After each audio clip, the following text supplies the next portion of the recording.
Bom dia, sexto ano. Vamos à aula de português de hoje. Vamos começar a estudar a pontuação. A pontuação ela é muito importante nos textos. A pontuação é importante devido ao fato de que ela transmite o que as palavras não conseguem transmitir, que são as pausas e as tonalidades de voz. Quando vamos transcrever uma mensagem da linguagem falada para a linguagem escrita, temos que fazer uso da pontuação, pois a pontuação ela tem um efeito de sentido muito grande na mensagem. Dependendo da pontuação que você utilizar, você transmite a frase com sentidos diferentes, ok? Então vamos à aula. Então temos aqui pontuação, entonação e pausa. Como já falamos, a pontuação ela representa as entonações, ou seja, tom de voz, e as pausas na conversação, ok? Então vamos ao assunto. Antes de começarmos, vamos ler aqui um trecho da poesia Navio Negreiro, do escritor Castro Alves. Castro Alves foi um escritor, um poeta do século XIX, que falava do sofrimento dos escravos naquela época, certo? Então, um trecho da poesia dele diz o seguinte: Senhor Deus dos desgraçados, dizei-me vós, Senhor Deus, se eu deliro ou se é verdade, tanto horror perante os céus? Ó mar, por que não apagas com a esponja de tuas vagas do teu manto este borrão? Astros, noites, tempestades, rolai das imensidades, varrei os mares, tufão. Bom, neste trecho a gente observa muito a pontuação, né? O caso da vírgula, o ponto de exclamação aqui usado várias vezes, certo? Aqui nós temos interrogação e exclamação, reticências, tá vendo? Então veja só, neste trecho aqui é como se ele estivesse dialogando com o Senhor, tá vendo? Tem aqui a vírgula que indica aqui um vocativo a Senhor Deus, né? Dizei-me vós, Senhor Deus, tá vendo? Aqui nós temos a interrogação, as perguntas, né? As indagações que ele faz em sua reflexão sobre os horrores sofridos pelos escravos. Ele faz essa reflexão com Deus, com a natureza, certo? Por que tanto sofrimento, por tantos maus tratos contra aquele povo, não é isso?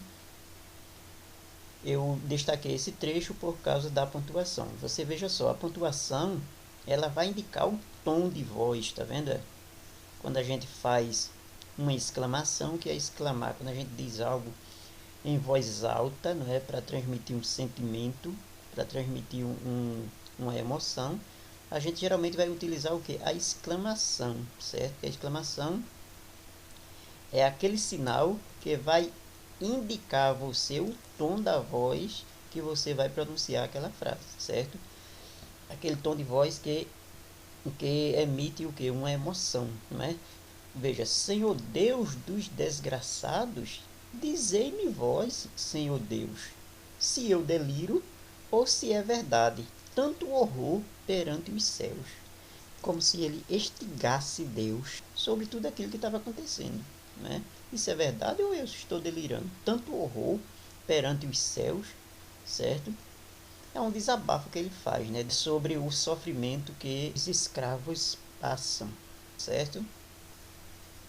Então tá aí. Aqui ele faz uma pergunta: ó mar, por que não apagas com a esponja de tuas vagas do teu manto este borrão? Ele diz o seguinte, ou perguntando ao mar, falando ao mar, olha aqui o vocativo, né, a vírgula, como se ele estivesse fazendo um chamamento ao mar.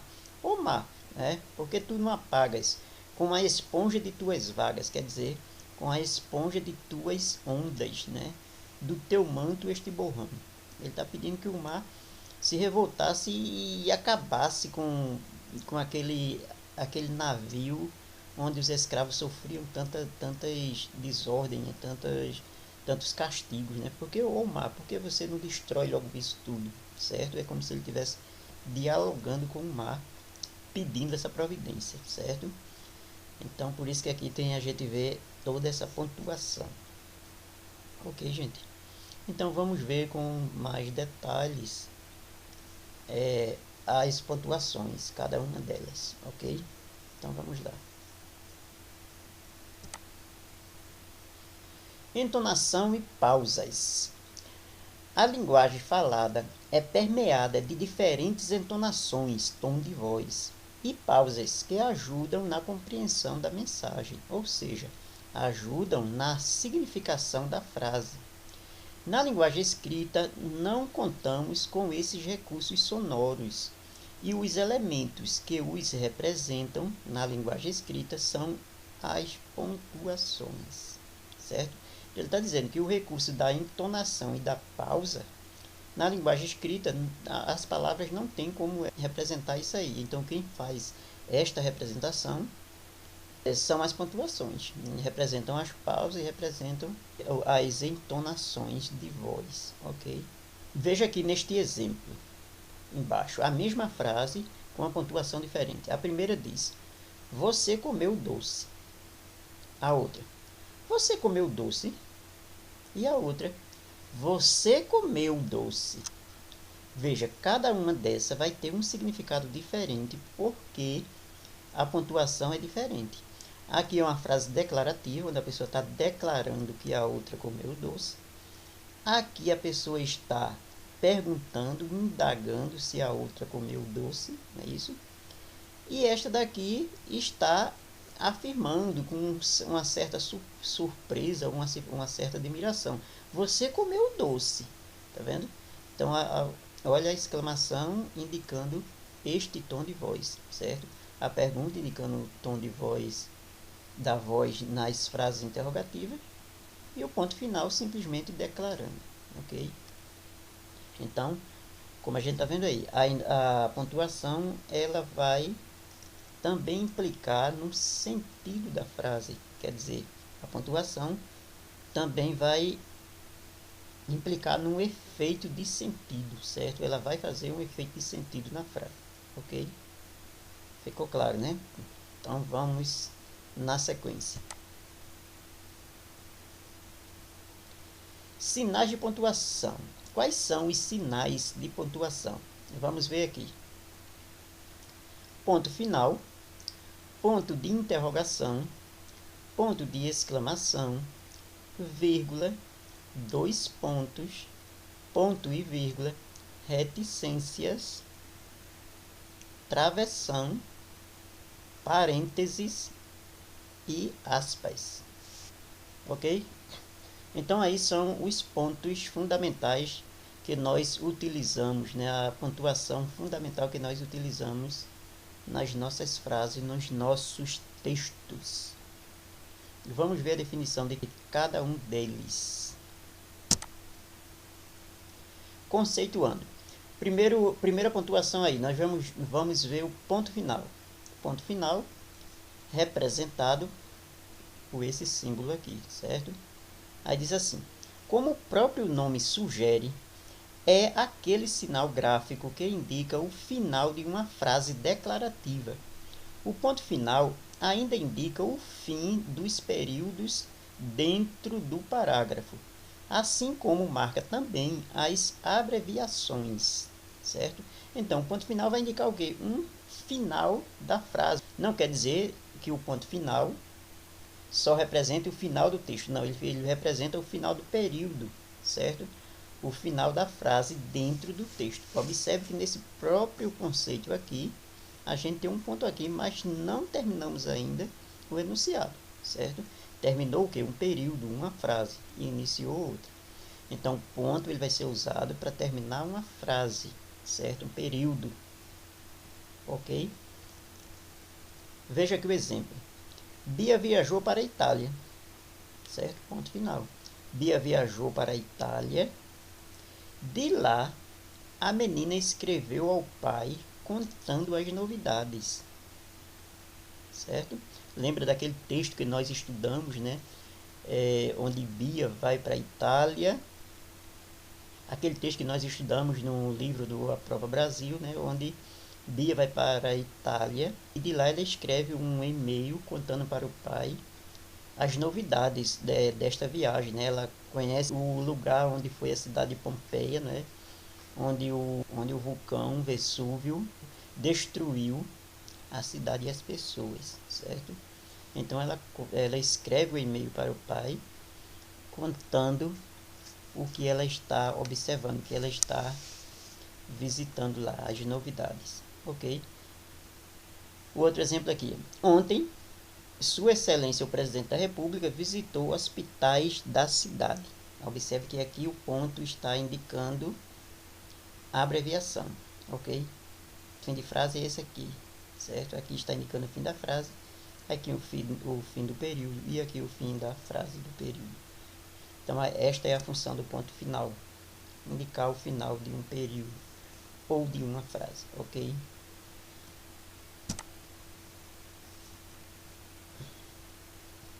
Na sequência, nós temos aqui o ponto de interrogação, representado por este símbolo aqui, certo? Este símbolo. Então, veja, o ponto de interrogação marca a tonalidade de uma frase que faz uma pergunta, ou seja, ao fazer uma pergunta, emitimos a frase em tom de pergunta, que é marcado na escrita pelo ponto de interrogação. Veja, se quando eu escrevo uma pergunta, se não tiver este símbolo no final dela, como é que eu vou saber o tom desta frase? Eu posso pronunciá-la como uma frase declarativa, certo?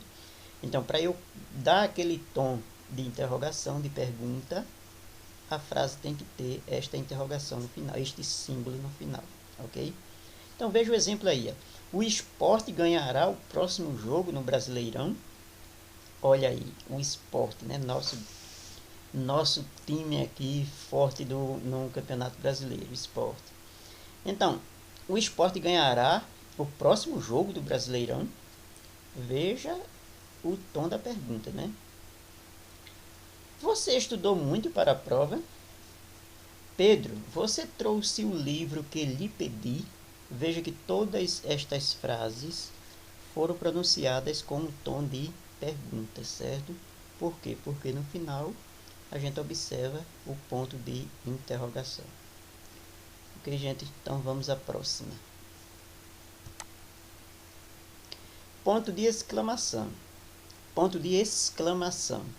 Indica um tom de voz mais alto, enfático, porque a frase expressa uma ordem ou emoções tais como espanto, surpresa, lamento, etc. O ponto de exclamação é utilizado também após interjeições. Olha, gente, o ponto de exclamação vai indicar que o tom de voz é aquele tom mais alto, certo? Por quê? Porque está representando o quê? A expressão de uma emoção, uma surpresa, uma admiração, um lamento, certo? Ou uma ordem, ok? Ou até mesmo um desejo, certo? Então, veja só. Joãozinho, vá fazer suas tarefas rapidinho. Veja, isso aqui é uma ordem, né? Provavelmente a mãe está falando para o filho. Que linda sua filha! Observa, aí é uma emoção, né? Uma admiração. Que linda sua filha. A outra. Que legal sua presença aqui hoje. Olha, uma emoção, né? A emoção de ver a pessoa naquele ambiente, né? Ó, que legal sua presença aqui hoje, né? Então aí também representa uma emoção. Caramba, como é difícil essa atividade. Veja aqui, nesta daqui, ó, nós temos a palavra caramba, que representa que é uma interjeição, né? Interjeição são aquelas palavrinhas que expressam emoções, certo? Então também aí uma certa admiração, né? Uma certa No caso aqui, até uma certa indignação, né? Pela atividade ser tão difícil. Ok, gente?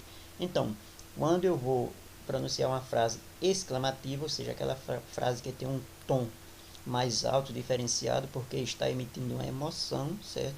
Uma surpresa ou uma ordem. Então, eu vou marcar com o ponto de exclamação. Ok, gente? Então, vamos na sequência ver a próxima pontuação. Vírgula. Olha, diz assim, vírgula é o sinal indicador da pausa da fala. Como existem vários motivos para se pausar a fala dentro de um discurso, daí as várias funções da vírgula no texto. Utilizamos a vírgula para chamar por alguém, separar itens de uma sequência, separar termos introduzidos para dar uma explicação, isolar nomes de lugar na indicação de datas, entre outras funções, certo? Olha, a vírgula, ela indica uma pausa. Essa pausa ela é necessária num discurso falado, né? Na linguagem falada. Porque você não fala feito um narrador de futebol, né? Sem dar pausa. Você fala utilizando as pausas, porque estas pausas também vão contribuir para o entendimento do texto, certo? Então, utilizamos a vírgula por vários motivos. Separar itens de uma sequência, separar termos introduzidos para uma explicação no meio da frase, isolar nomes de lugares, indicação de datas, vocativos, né? Quando eu chamo uma pessoa, por exemplo, fulano, olha, eu boto uma vírgula aí, é um vocativo, né? Então, vamos ver aqui os exemplos. Pedro, quando você vem me visitar? Veja, isso aqui é um vocativo. Pedro, né? O que é vocativo? Quando eu chamo alguém, né? Quando eu chamo pelo nome de alguém para iniciar um diálogo com esta pessoa, certo? Então, veja, Pedro, vírgula, tá vendo? Quando você vem me visitar? Você veja que há uma pausa aí no vocativo, né? A gente tem uma pausazinha, a gente chama a pessoa e dá uma pausa para continuar com a conversa que a gente quer falar com esta pessoa, ok? Então, utilizamos a vírgula. Veja o outro exemplo. Comprei várias frutas, caju, banana, maçã, goiaba, jaca. Então, veja que aqui nós temos o que? A separação de uma sequência de termos, certo? Então, veja que de caju para banana eu dou uma pequena pausa. Veja, comprei várias frutas, caju, banana, maçã, goiaba, jaca, certo? Então, essa pequena pausa é marcada por vírgula. Olha outro exemplo. Maria, que é uma menina muito estudiosa, passou no vestibular. Observe que este termo aqui, ó, esta parte, ela foi introduzida aqui no meio da frase para dar um esclarecimento. Eu queria dizer que Maria passou no vestibular, mas eu coloquei esta oração aqui para esclarecer mais a questão de Maria, certo? Então, Maria, que é uma menina muito estudiosa, passou no vestibular. Então, fica bem notório aqui a necessidade de uma vírgula aqui e outra aqui, certo? Porque há a usar, ok? Então, isso é um termo que explica melhor a frase. Ok, gente? Então, tá aí. E tem outras funções aí, a vírgula, certo? Porque são várias funções que a vírgula tem. Eu coloquei aí as mais básicas para a gente ter uma noção do uso da vírgula. Ok, gente? Então, vamos para a próxima. Dois pontos, representado por este símbolo aqui, ó, certo? Quando é que eu utilizo dois pontos? Não é? Qual é o objetivo dos dois pontos? Então, veja só. Tem a finalidade de indicar fala de personagens, antecipar a enumeração de expressões que resumem ou explicar termos anteriores. Antecipa citações diretas. Ou seja, de modo geral, os dois pontos indicam que algo vai ser esclarecido. Olha, quando eu utilizo dois pontos, o que vem na frente pode ser fala de personagens ou pode ser uma explicação do que eu disse antes, certo? Geralmente, quando eu boto dois pontos, eu vou indicar a fala de personagem que vem em seguida, ou algum esclarecimento do que foi dito antes, certo? A regra básica é essa para a utilização dos dois pontos. Então vamos ver aqui nos exemplos. Temos bastante objetos, relógios, celulares, notebooks, etc. Observe aqui que depois de dois pontos vem o que? Vem o esclarecimento, né, do termo objetos, né? Temos bastante objetos. Que objetos são esses? Veja, relógios, celulares, notebooks, certo? Então os dois pontos indica isso, o esclarecimento do que foi dito antes. Olha aqui um caso onde ele indica fala de personagem. Veja, o professor perguntou: quem aqui já terminou o trabalho? Veja, o professor perguntou. Então vem na frente o que? Fala de personagem, não é isso? Vamos ver aqui outro exemplo. Todos estavam com receio de dar a desagradável resposta. Ninguém tinha terminado ainda o trabalho. Olha, ninguém tinha terminado ainda o trabalho, está explicando o quê? A desagradável resposta, certo? Então, por isso que foi botado ali os dois pontos, certo? Olha o último exemplo. Como disse Fernando Pessoa, tudo vale a pena se a alma não é pequena. Veja que aqui é uma citação, né? Ele indica o que? Uma citação direta do personagem, né? E fulano disse, ó. Então o que vem na frente é o que? Uma citação de alguém. Ok, gente. Então esta aí é a regra geral, né? De modo geral, para se utilizar os dois pontos. Ok, vamos ver o próximo. Ponto e vírgula. Olha, as pessoas têm dificuldade em utilizar o ponto e vírgula. Então vamos ver aqui. Então veja só, ponto e vírgula marca uma espécie de pausa intermediária entre o ponto final e a vírgula. É utilizado para separar itens de um enunciado enumerativo em leis, decretos, regulamentos, etc. Também se utiliza o ponto e vírgula para separar orações coordenadas muito extensas, onde já foi utilizada a vírgula para separar termos anteriormente. Então é isso, ó, o ponto e vírgula ele é utilizado quando está enumerando itens no caso de leis, decretos, regulamentos, ok? O ponto e vírgula também é utilizado para separar orações coordenadas em períodos muito extensos, certo? Onde já foi utilizado vírgula antes, então se utiliza o ponto e vírgula. O ponto e vírgula indica que a frase não terminou, certo? Mas separou uma parte da frase e vai falar da outra parte, ok? Mais ou menos esta é a ideia. Vamos ler os exemplos para que isto fique mais claro. Veja aí, um exemplo aí da nossa Constituição brasileira. Diz o seguinte, artigo 1º, tá vendo, da Constituição. A República Federativa do Brasil, formada pela união indissolúvel dos estados e municípios e do Distrito Federal, constitui-se em Estado democrático de direito e tem como fundamentos, primeiro, a soberania, segundo, a cidadania, terceiro, a dignidade da pessoa humana.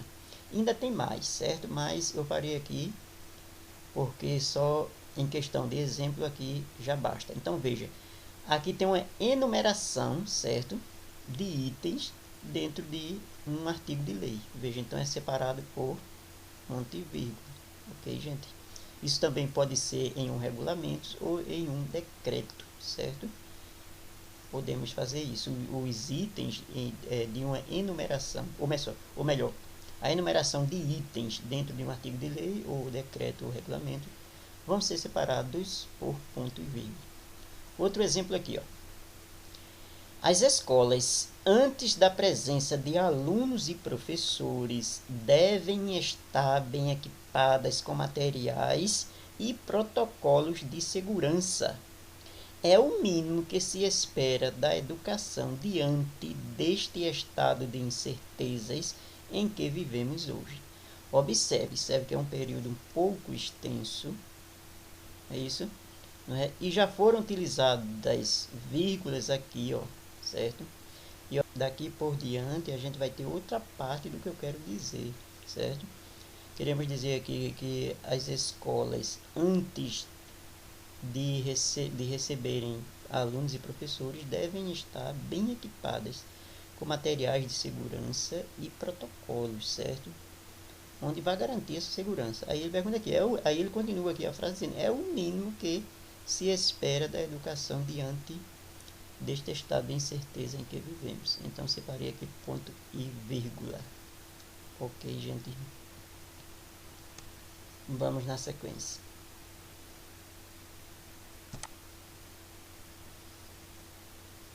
Reticências. As reticências representadas por esses 3 pontinhos, ok?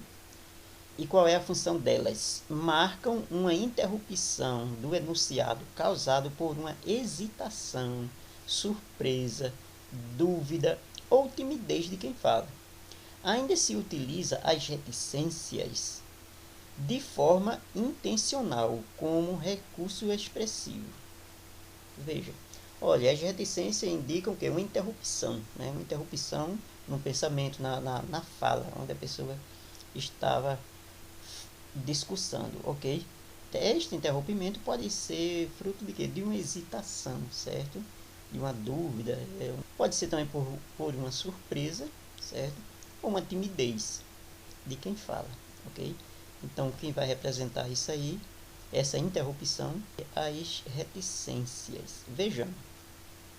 Homem, vê lá, pensa bem no que vais fazer, avisou o compadre. Veja, homem, vê lá, pensa bem no que vais fazer, avisou o compadre. Observe que tem uma interrupção aqui, certo? Mas a pessoa continua falando, né? Ele interrompeu aqui como uma estratégia, né? Uma estratégia de fazer o outro refletir, ok?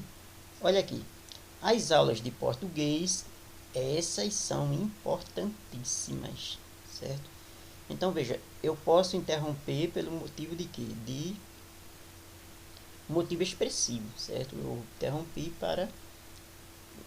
para emitir uma certa expressão naquilo que eu quero dizer. É o que acontece neste segundo exemplo. Então é isso. As reticências indicam uma interrupção, certo? Uma interrupção na linearidade do seu discurso. Vamos ver o próximo. Travessão. Travessão indica início de fala de personagem nos diálogos dos textos narrativos e substitui a vírgula em expressões ou frases explicativas. O travessão, ele tem como uma das funções principais indicar a fala de personagens, certo? Ele vem antes da fala dos personagens nos discursos diretos, ok? Mas também ele pode fazer a função da vírgula, certo? Em frases explicativas. Vejamos os exemplos. Quem é seu tabelião, Damásio? O Nunes, na Rua do Ouro. Por quê? Oh, nada. Essa de Queiroz. Olha, esse trecho é de um texto de Essa de Queiroz, certo? O outro aqui. Luiz Gonzaga, o rei do Baião, foi admirado por todo o Brasil. Então, observe que aqui o travessão está indicando, ele está no lugar de vírgulas, certo? Eu poderia ter colocado uma vírgula aqui e outra aqui, certo? Mas coloquei um travessão. Então, o travessão está fazendo função da vírgula. Aqui, ele indica a fala de personagens, certo? Num discurso direto. E aqui, ele está fazendo a função de vírgula. Ok, gente? Então, vamos lá. Parênteses. Os parênteses representados por estes símbolos aqui, certo? Tem a função de isolar termos, palavras, frases intercaladas de caráter explicativo. Parênteses. Tem a função de isolar termos, palavras, frases intercaladas de caráter explicativo, datas e ainda podem substituir a vírgula ou o travessão. Temos aqui o exemplo, ficou aqui com a letrinha maior, mas era para ter colocado com a letrinha menor. Então, olha, as autoridades querem o retorno das aulas presenciais, têm consciência disso, por causa da influência positiva da escola na vida das crianças. Observe, este exemplo está retratando a situação atual, né? E observe que tem consciência disso, está aqui intercalado dentro da frase, certo? Para dar uma explicação, uma explicação maior, certo? Pelo fato das autoridades quererem o retorno das aulas. Eles têm consciência, né, de que a escola tem uma influência positiva na vida das crianças, certo? Então, poderia ser substituído por vírgulas, sim, poderia, né? Esta é uma das funções, substituir vírgula, certo? Outro exemplo aqui. Minha mãe, que era muito religiosa, ia sempre à missa. Observe aqui outro exemplo onde ele substitui aí vírgula, certo? E o terceiro exemplo diz o seguinte: boa noite, Maria, eu vou-me embora. Então, essa frase é do escritor Castro Alves, certo? Da poesia Espumas Flutuantes, certo? Então, observe que essa fonte aqui da frase está entre parênteses, certo? Então, os parênteses, eles têm a função de separar também o que? Datas ou fontes de texto, né? Fontes bibliográficas, ok, gente? Então, são estas as funções dos parênteses, ok? Vamos na sequência. Aspas. E as aspas? Quando é que eu as uso, certo? Então, veja, são usadas para indicar uma citação ou para isolar uma expressão que indica estrangeirismos, né? Ou que não está de acordo com a norma padrão, gírias, palavras em desuso, etc. Ainda se usa as aspas para indicar falas de personagens. As aspas, elas são utilizadas em citação, certo? Elas também são utilizadas para destacar termos de língua estrangeira, né? Pode também destacar gírias, palavras em desusos, certo? Que ele chama de palavras arcaicas, certo? Então, quando eu estou escrevendo que quero que utilize uma gíria ou utilize uma palavra que não é muito usada, eu posso destacar essa palavra com aspas para dar essa indicação aí, certo? E também as aspas, elas podem indicar falas de personagens, sobretudo nos textos jornalísticos, né? Nas reportagens, quando quer registrar a fala de alguém, a fala de uma autoridade naquele assunto, geralmente vem destacada esta fala por aspas. Ok, gente? Temos aqui os exemplos. Gostaria que os alunos me dessem um feedback dessa aula. Feedback, como a gente sabe, é uma expressão de origem inglesa que quer dizer retorno, né? Eu estou dando a aula e gostaria que os alunos me retornassem sobre essa aula, né, a atividade ou algum comentário, é isso que ele fala aí. O outro exemplo: meu irmão, faça as coisas de forma correta. Gente, meu irmão aqui é uma gíria, né, que quer dizer meu irmão, mas que se falam tão rápido que fica meu irmão, né? Então eu coloquei aqui entre aspas para indicar que é uma gíria, ok? Então é isso, as aspas, elas vão destacar um termo, como uma gíria, como uma palavra arcaica, como um estrangeirismo, alguma coisa nesse sentido. Ou numa citação direta. Ou também fala de personagens, principalmente os textos jornalísticos utilizam muito na fala de personagens, na citação de alguém, eles utilizam as aspas. Então é isso, espero que vocês tenham entendido o assunto, certo? Sobre pontuação, é muito importante você saber utilizar a pontuação correta para que seu texto fique compreensível, ok? Então qualquer dúvida, pergunte lá no grupo ou faça algum comentário, que a gente... Bom dia para vocês e bons estudos. E até a próxima.